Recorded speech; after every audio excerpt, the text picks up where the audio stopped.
I think the international community here has been focusing almost exclusively on strategies and plans and documents, and I think it is the implementation of these plans that is suffering.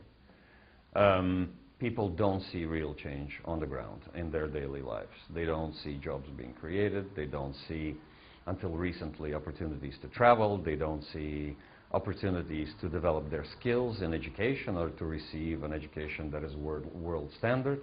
And out of that comes a lack of hope and a lack of prospects.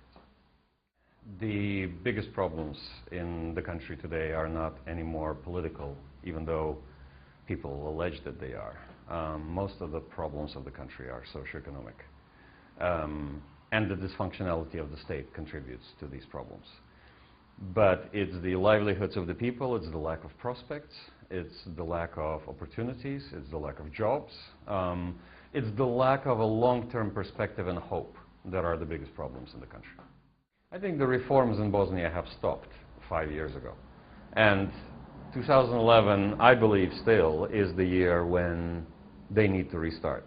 And I believe still, optimistically, that they will. And the country will start moving very slowly in the direction that it needs to move into.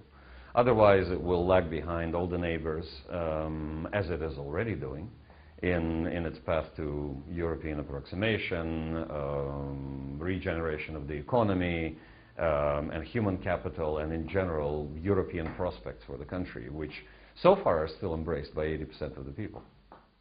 In 5 years, I'd like to see UNDP focused on 5 or 6 main areas that are directly tied to European accession, in the sectors of poverty and social inclusion, in the sectors of energy and environment, in the sectors of local development and justice and security, because those will be the 5, 6 main areas that will be relevant and important for this country in its path to European accession.